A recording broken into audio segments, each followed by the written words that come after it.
दोस्तों 2022 के union budget में जहां हमने पीएम गति शक्ति और पर्वतमाला जैसे न्यू स्कीम्स देखी, वहीं डिफेंस को भी इंक्रीज फंड्स एलोकेट होते हुए देखे। इस साल defence budget 4.78 lakh crore rupees बढ़कर 5.25 लाख करोड़ रुपीस कर दिया गया है। लेकिन 5.25 लाख करोड़ में से 2.33 लाख करोड़ रेवेन्यू एक्सपेंडिचर्स में मदद करेंगे, जिसमें आर्म्ड फोर्सेस की सैलरीज और मेंटेनेंस शामिल हैं। दूसरी ओर एलोकेटेड बजट्स में से पेंशन के लिए 1.19 लाख करोड़ और मिनिस्ट्री ऑफ डिफेंस के लिए 20,000 करोड़ स्पेंड किए जाएंगे।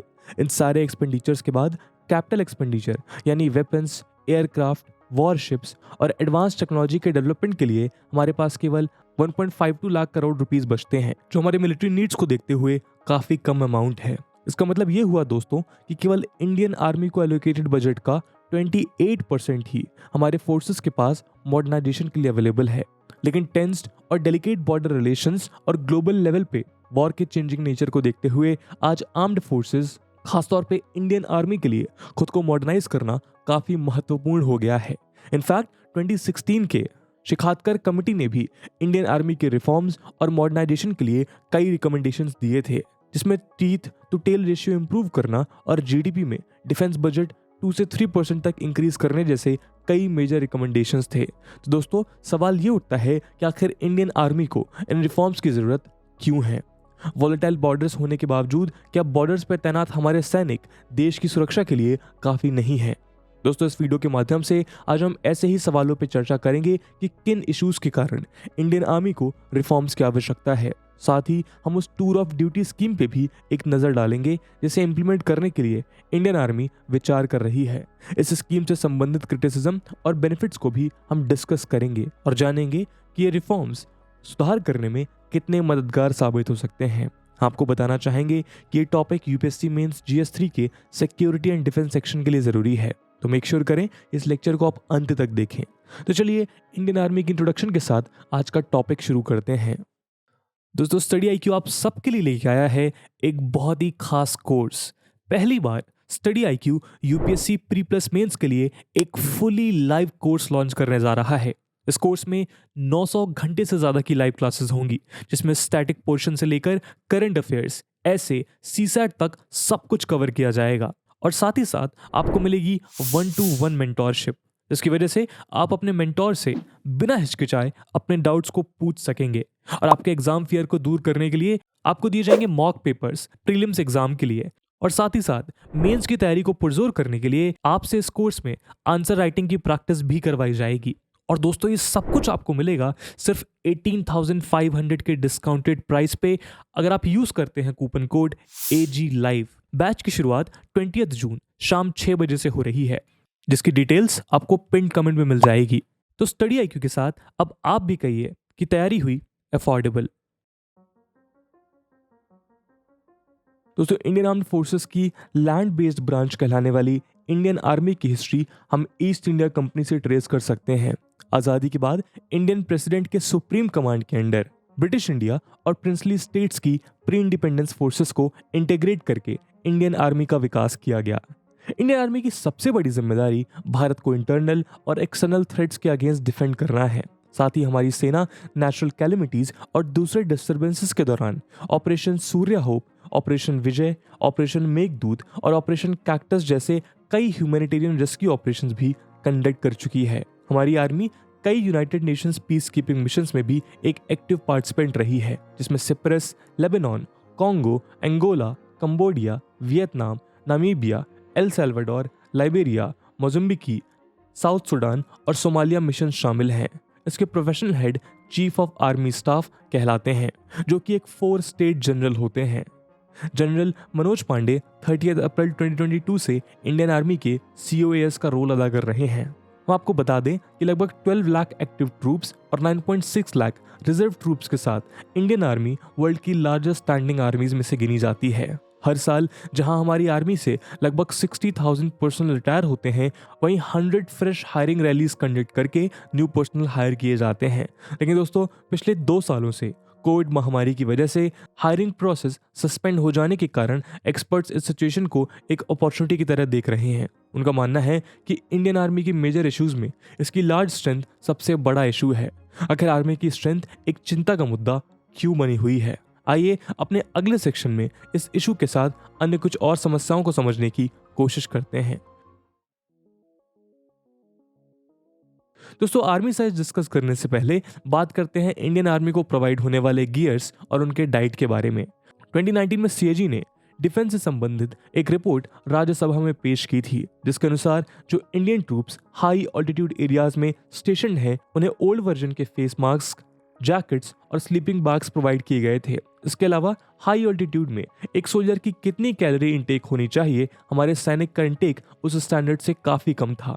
साथ ही 62% से 98% तक स्नो गॉगल्स की कमी होने के कारण सोल्जर्स के चेहरे और आंखें एक्सट्रीम वेदर में एक्सपोज रह रहे थे। आर्मी डिजाइन ब्यूरो एडीबी की रिपोर्ट ने भी इन इश्यूज को हाईलाइट करते हुए 50 ऐसी प्रॉब्लम्स लिस्ट डाउन की जिन्हें एड्रेस करके फ्रंटलाइन सोल्जर्स को बेस्ट प्रोटेक्शन प्रोवाइड की जा सकती है। सुसाइड्स और फ्रैक्ट्रिसाइड्स के केसेस भी इंडियन आर्मी की मुश्किल बढ़ा देते हैं। फ्रैक्ट्रिसाइड्स का मतलब होता है किसी सोल्जर द्वारा अपने ही कॉमरेड को किल या शूट कर देना। Parliamentary standing committee on defence द्वारा रिलीज किए गए स्टैटिस्टिक्स बताते हैं कि 2003 और 2013 के बीच 1666 सुसाइड्स और 109 फ्रैक्ट्रिसाइड्स अकर हुए थे। दोस्तों, इन सब इश्यूज के अलावा आज भारतीय सेना के सामने सबसे बड़ा मुद्दा आर्मी पर्सनल की बड़ी संख्या का मौजूद होना बनता जा रहा है। क्या आप जानते हैं कि डिफेंस बजट का ऑलमोस्ट 56% इंडियन आर्मी को जाता है? लेकिन इंडियन आर्मी को मिलने वाले बजट में सोल्जर्स और एक्स सर्विसमैन की सैलरीज और पेंशन्स सिग्निफिकेंट पार्ट कंज्यूम कर लेती हैं, जिसके कारण कैपिटल एक्सपेंडिचर या इक्विपमेंट मॉडर्नाइजेशन के लिए काफी कम पैसे बच पाते हैं। कई एक्सपर्ट्स का मानना है कि वन पेंशन वन रैंक और एनुअल रिटायरीज को पेंशन प्रोवाइड करने के चलते आने वाले सालों में पेंशन बर्डन और बढ़ता चला जाएगा। समस्या यहीं खत्म नहीं होती दोस्तों। एक तरफ शिखातकर कमेटी ने जीडीपी में डिफेंस बजट बढ़ाने की बात तो की थी, लेकिन एक डेवलपिंग नेशन होने के कारण भारतीय सरकार एक लिमिट तक ही डिफेंस बजट इंक्रीज कर सकती है और कोविड महामारी के बाद इंडियन इकोनॉमी को संभालने के लिए भी काफी समय लगने की आशंका जताई जा रही है। ऐसे में एग्जिस्टिंग बजट एलोकेशन में ही इंडियन आर्मी को मॉडर्नाइजेशन का हल निकालना होगा। कैपिटल एक्सपेंडिचर कम होने के कारण army technology intensive combat assets acquire करने में सफल नहीं हो पा रही है। हम कई सालों से साइबर और स्पेस कमांड्स ऑपरेशनलाइज करने के प्रयास में हैं, लेकिन कोई सॉलिड प्रोग्रेस दिखाई नहीं देती। वहीं जिन फ्यूचर वेपन्स में चाइना, यूएसए और रशिया हमसे कई गुना आगे बढ़ चुके हैं, उनमें इंडिया अपनी क्षमता बनाने में कामयाब नहीं हो पाया है। बल्कि चाइना ने आर्मी मॉडर्नाइजेशन और अपग्रेडेशन के लिए आर्मी साइज को काफी समय पहले से कम करना शुरू कर दिया था। एक जापानीज मिलिट्री डॉक्यूमेंट के अनुसार 1985 से ही चाइना एयरफोर्स और टेक्नोलॉजी के रिफॉर्म्स के माध्यम से मॉडर्नाइज करने पे अधिक फोकस कर रहा है। रिपोर्ट ने यह भी हाईलाइट किया कि आज चाइना के नेवी, एयरफोर्स, रॉकेट फोर्स और स्ट्रेटेजिक सपोर्ट फोर्स मिलकर चाइनीज मिलिट्री का आधे से ज्यादा हिस्सा बनाते हैं। अन्य कई रिपोर्ट्स के मुताबिक चाइना और France biologically enhanced super soldiers भी डेवलप कर रहे हैं, जो आने वाले समय में वॉर्स की पूरी पिक्चर बदलते हुए नजर आएंगे। ऑगमेंटेड सोल्जर्स की नई स्पीसीज में ऑल्टर्ड डीएनए हो सकता है, जो रोबोटिक्स के साथ मिलकर अपनी इनहैंस्ड स्पीड और स्ट्रेंथ के मिशन को एक नॉर्मल ह्यूमन आर्मी की तुलना में इजीली अचीव कर पाएगा। दोस्तों, आप देख सकते हैं कि दूसरे देशों का, खासतौर पे हमारे नेबरिंग नेशन का डिफेंस में हाईली डेवलप्ड टेक्नोलॉजी का इस्तेमाल करना एक ऐसे फ्यूचर की तरफ इशारा करता है जहां सिक्योरिटी चैलेंजेस लेस प्रिडिक्टेबल होंगे और सिचुएशंस तेजी से इवॉल्व और बदलते हुए नजर आएंगे। पीएम मोदी ने एक कॉन्फ्रेंस में मॉडर्नाइजेशन और एक्सपेंशन ऑफ फोर्सेस को साइमल्टेनियसली अचीव करने के लक्ष्य को डिफिकल्ट और अननेसेसरी गोल भी कहा है। उनका मानना था कि आज हमें ऐसे फोर्सेस की जरूरत है जो न केवल वीर हो बल्कि अलर्ट, मोबाइल और टेक्नोलॉजी द्वारा ड्रिवन भी हों। आज हमें एक ऐसे फौज तैयार करने की जरूरत है जो लॉन्ग बैटल्स के बजाय स्विफ्ट वॉर जीतने की क्षमता रख सकें। शिखातकर कमेटी के रिकमेंडेशंस भी इंडियन आर्मी को मॉडर्नाइजेशन की तरफ एक डायरेक्शन दिखाते हुए नजर आते हैं, जिसमें इंडिया के 3 आर्म्ड फोर्सेस के कॉम्बैट पोटेंशियल को इन्हांस करने, डिफेंस बजट को रैशनलाइज करने और टीथ टू टेल रेशियो को इंप्रूव करने की बात कही गई है। दोस्तों, एक कॉम्बैट सोल्जर यानी टूथ को सप्लाई एंड सपोर्ट करने के लिए कितने मिलिट्री पर्सनल यानी टेल की जरूरत होती है, उस रेशियो को टूथ टू टेल रेशियो कहते हैं, जबकि दोनों tooth and tail soldiers life threatening situations में मौजूद हो सकते हैं। अक्सर टूथ सोल्जर्स का ही प्राइमरी फंक्शन दुश्मन को न्यूट्रलाइज करना होता है। यहाँ ध्यान देने वाली बात यह है कि एक आर्मी का टूथ टू टेल रेशियो उसकी टेक्नोलॉजिकल कैपेबिलिटीज और ओवरऑल पावर से इन्वर्सली रिलेटेड होगा। यानी higher tooth to tail ratio में अधिक कॉम्बैट ट्रूप्स तो होंगे, लेकिन वो लेस इफेक्टिव रहते हैं। यानी टेक्नोलॉजी और मॉडर्नाइजेशन का जितना उपयोग होगा उतना ही रेशियो इंप्रूव किया जा सकता है। रेशियो की इंपॉर्टेंस को एक्नॉलेज करते हुए इंडिया भी यही अचीव करना चाहता है, जहां रिफॉर्म्स के माध्यम से कॉम्बैट इफेक्टिवनेस को रिड्यूस किए बिना फ्रंटलाइन सोल्जर्स को दिए जाने वाले लॉजिस्टिक्स और सपोर्ट पर्सनल कम किए जा सकें। इस गोल को अचीव करने के लिए एक्सपर्ट्स मैन पावर साइज को रिड्यूस करने की बात करते हैं, क्योंकि मैन पावर कॉस्ट रिड्यूस होगा तो उसी अमाउंट को state of the art military technology develop करने में उपयोग किया जा सकेगा। हमारे पास मीडियम टेक्नोलॉजी वाले लार्ज मिलिट्री है, जहां हमें क्वालिटी टू क्वांटिटी से कॉम्पनसेट करना पड़ रहा है। इस मेजर चैलेंज को एड्रेस करने और रेवेन्यू एक्सपेंडिचर को कम करने के लिए लेट जनरल बिपिन रावत ने टूर ऑफ ड्यूटी नामक स्कीम का प्रस्ताव सामने रखा था, जिसे अब इंप्लीमेंट करने की बात की जा रही है। दोस्तों, टूर ऑफ ड्यूटी या 3 इयर्स शॉर्ट सर्विस स्कीम के तहत भारतीय सेना आम नागरिकों को राष्ट्र की सेवा करने के लिए 3 साल के टेन्योर के लिए 1 मिलियन से अधिक की मजबूत सेना में शामिल होने की अनुमति देने पर विचार कर रही है। टेस्ट प्रोजेक्ट में इनिशियली कुछ लोगों को रिक्रूट किया जाएगा, जिसका सक्सेसफुल होने पे ये फुल फ्लेज स्कीम के रूप में लॉन्च होगा। केवल जवान्स के लिए प्रपोज की गई ये स्कीम आर्म्ड फोर्सेज में परमानेंट सर्विस के कॉन्सेप्ट से 3 साल के लिए एक टेम्पररी एक्सपीरियंस की तरफ हो रहे एक शिफ्ट को दर्शाता है।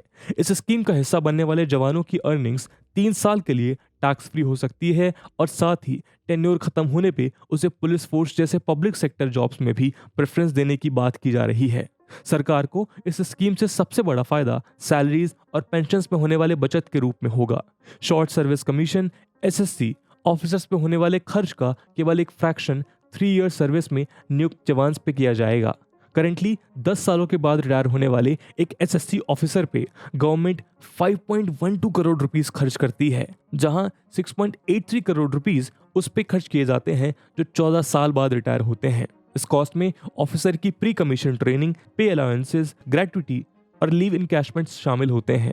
एक्सपर्ट्स द्वारा यह अनुमान लगाया जा रहा है कि टूर ऑफ ड्यूटी स्कीम के तहत 1000 जवानों की रिक्रूटमेंट से ही लगभग 11,000 करोड़ की सेविंग्स हो सकती है, क्योंकि 3 इयर्स सर्विस के लिए करस्पॉन्डिंग कॉस्ट केवल 80 लाख से 85 लाख तक होगा। इसके अलावा एसएससी ऑफिसर्स के पास परमानेंट बेसिस पे भी सर्विस ज्वाइन करने का ऑप्शन होता है, जो पेंशन बिल्स के साथ खर्च को और बढ़ा देता है।